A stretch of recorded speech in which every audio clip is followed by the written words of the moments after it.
ابو نعیم نے بیان کیا، کہا کہ ہم سے سعید بن عبید نے، ان سے علی بن ربیعہ نے، اور ان سے مغیرہ بن شعبہ رضی اللہ عنہ نے کہ میں نے نبی کریم صلی اللہ علیہ وسلم سے سنا، آپ فرماتے تھے کہ میرے متعلق کوئی جھوٹی بات کہنا عام لوگوں سے متعلق جھوٹ بولنے کی طرح نہیں ہے۔ جو شخص بھی جان بوجھ کر میرے اوپر جھوٹ بولے وہ اپنا ٹھکانہ جہنم میں بنا لے۔ اور میں نے نبی کریم صلی اللہ علیہ وسلم سے یہ بھی سنا کہ کسی میت پر اگر نوحہ و ماتم کیا جائے تو اس نوحے کی وجہ سے بھی اس پر عذاب ہوتا ہے۔ صحیح بخاری حدیث نمبر 1291۔ عبدان عبداللہ بن عثمان نے بیان کیا، کہا کہ مجھے میرے باپ نے خبر دی، انہیں شعبہ نے، انہیں قتادہ نے، انہیں سعید بن مسیب نے، انہیں عبداللہ بن عمر رضی اللہ عنہ نے اپنے باپ حضرت عمر رضی اللہ عنہ سے کہ نبی کریم صلی اللہ علیہ وسلم نے فرمایا کہ میت کو اس پر نوحہ کیے جانے کی وجہ سے بھی قبر میں عذاب ہوتا ہے۔ عبدان کے ساتھ اس حدیث کو عبدالعالی نے بھی یزید بن زریع سے روایت کیا۔ انہوں نے کہا ہم سے سعید بن ابی عروبہ نے بیان کیا، کہا ہم سے قتادہ نے اور آدم بن ابی ایاس نے شعبہ سے یوں روایت کیا کہ میت پر زندہ کے رونے سے عذاب ہوتا ہے۔ صحیح بخاری حدیث نمبر 1292۔ محمد بن منقدر نے بیان کیا، کہا کہ میں نے جابر بن عبداللہ انصاری رضی اللہ عنہ سے سنا، انہوں نے فرمایا کہ میرے والد کی لاش احد کے میدان سے لائی گئی، مشرکوں نے آپ کی صورت تک بگاڑ دی تھی۔ نعش رسول اللہ صلی اللہ علیہ وسلم کے سامنے رکھی گئی، اوپر سے ایک کپڑا ڈھکا ہوا تھا۔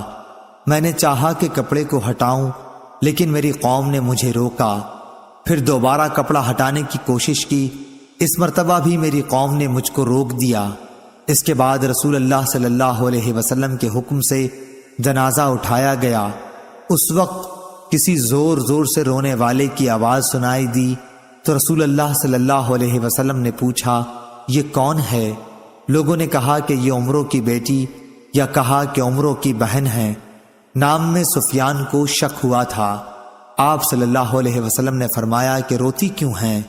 یا یہ فرمایا کہ رو نہیں کہ ملائکہ برابر اپنے پروں کا سایہ کیے رہے ہیں جب تک اس کا جنازہ اٹھایا گیا۔ صحیح بخاری حدیث نمبر 1293۔ زبید یامی نے بیان کیا، ان سے ابراہیم نخعی نے، ان سے مسروق نے اور ان سے عبداللہ بن مسعود رضی اللہ عنہ نے کہ رسول اللہ صلی اللہ علیہ وسلم نے فرمایا کہ جو عورتیں کسی کی موت پر اپنے چہروں کو پیٹتی اور گریبان کو چاک کر لیتی ہیں اور جاہلیت کی باتیں بکتی ہیں وہ ہم میں سے نہیں ہیں۔ صحیح بخاری حدیث نمبر 1294۔ امام مالک نے خبر دی، انہیں ابن شہاب نے، انہیں عامر بن سعد بن ابی وقاص نے اور انہیں ان کے والد سعد بن ابی وقاص رضی اللہ عنہ نے کہ رسول اللہ صلی اللہ علیہ وسلم حجۃ الوداع کے سال 10 ہجری میں میری عیادت کے لیے تشریف لائے۔ میں سخت بیمار تھا۔ میں نے کہا کہ میرا مرض شدت اختیار کر چکا ہے، میرے پاس مال و اسباب بہت ہے اور میری صرف ایک لڑکی ہے جو وارث ہوگی، تو کیا میں اپنے 2/3 مال کو خیرات کر دوں؟ آپ صلی اللہ علیہ وسلم نے فرمایا کہ نہیں۔ میں نے کہا آدھا؟ آپ صلی اللہ علیہ وسلم نے فرمایا نہیں۔ پھر آپ صلی اللہ علیہ وسلم نے فرمایا کہ 1/3 کر دو، اور یہ بھی بڑی خیرات ہے یا بہت خیرات ہے۔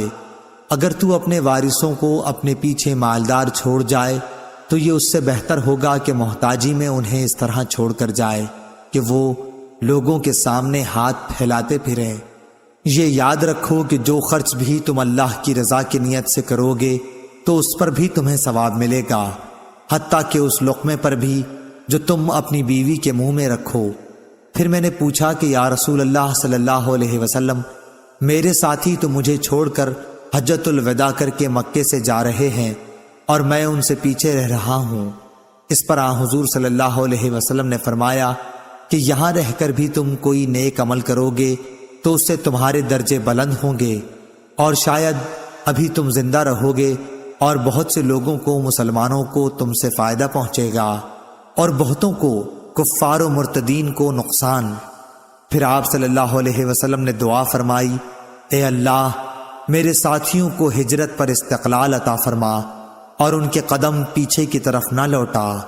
لیکن مصیبت زدہ سعد بن خولہ تھے اور رسول اللہ صلی اللہ علیہ وسلم نے ان کے مکے میں وفات پا جانے کی وجہ سے اظہار غم کیا تھا۔ صحیح بخاری حدیث نمبر 1295۔ ابو بردہ بن ابو موسیٰ نے بیان کیا کہ ابو موسیٰ اشعری رضی اللہ عنہ بیمار پڑے، ایسے کہ ان پر غشی طاری تھی اور ان کا سر ان کی ایک بیوی ام عبداللہ بنت ابی رومہ کی گود میں تھا۔ وہ ایک زور چیخ مار کر رونے لگی۔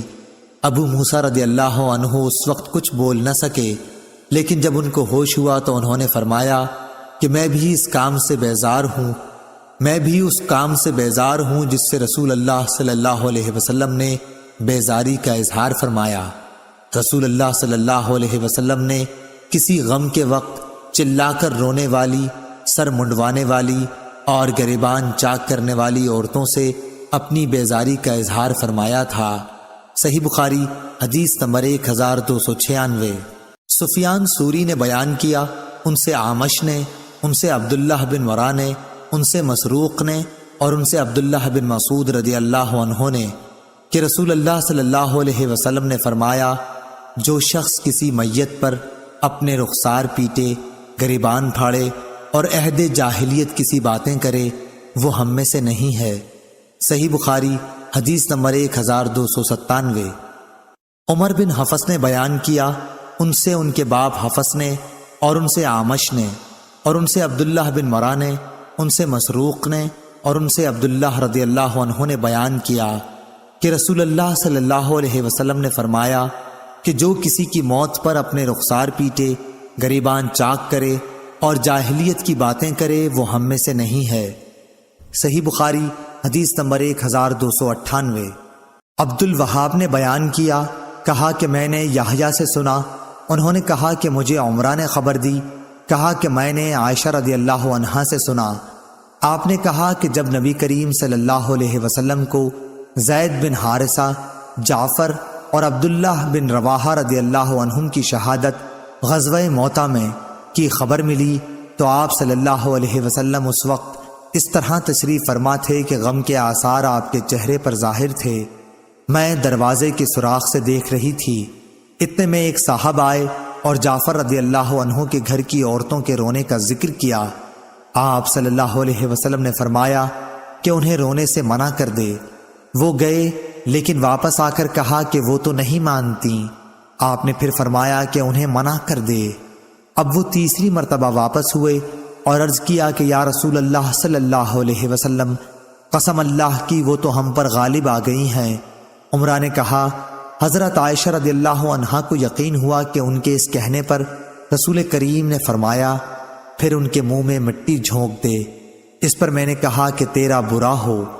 رسول کریم صلی اللہ علیہ وسلم اب جس کام کا حکم دے رہے ہیں وہ تو کرو گے نہیں، لیکن آپ صلی اللہ علیہ وسلم کو تکلیف میں ڈال دیا۔ صحیح بخاری حدیث نمبر 1299۔